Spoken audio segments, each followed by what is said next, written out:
ह्या अर्धबंदिस्त युनिटमध्ये जेव्हा आपण कुक्कुटपालन करत असतो, तर सगळ्यात महत्त्वाचं म्हणजे आपण कोंबड्यांपासून जी अंडी मिळतात.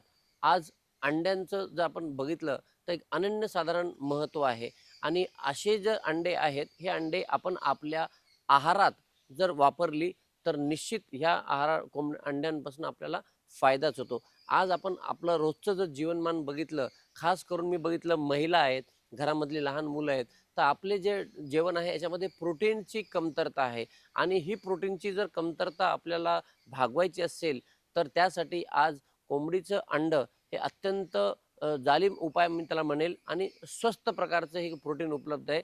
एका अंड्यामध्ये साधारण 6 ते 7 ग्राम प्रोटीन असतं आणि एका महिलेला किंवा एका पुरुषाला किंवा एका मुलाला त्याच्या वजना एवढंच प्रोटीनची रोजची आवश्यकता असते. जेणेकरून आज जर माझं 50 किलो वजन असेल, तर मला साधारण रोजचं 50 ग्राम प्रोटीन पाहिजे आणि हे प्रोटीन आपण आपल्या रोजच्या जेवणामध्ये डाळीमधनं मिळत असतं. तर त्या प्रोटीनला वाढवण्यासाठी ह्या कोंबडीचं अंडं जर तुम्ही रोज सेवन केलं, तर तुमच्या शरीराला त्याचा 100% फायदाच होतो. या अंड्यामध्ये प्रोटीन म्हणजेच वेगवेगळे अमायनो ॲसिड्स आहेत, फॅट आहे त्यामध्ये. मग त्यामध्ये तुम्हाला अजून मिळणारे मिनरल्स आहेत, व्हिटॅमिन्स आहेत, ही सगळी तुम्हाला मिळतात. आणि आम्ही बऱ्याच वेळेला बघितलं, की जेव्हा तुम्ही अशा प्रकारची अंडी आपल्या घरातल्या मुलांना किंवा त्यातल्या त्यात गरोदर महिलांनी जर ही अंडी खाल्ली, तर 100% त्यांना त्या शरीरासाठी त्याचा फायदाच होतो.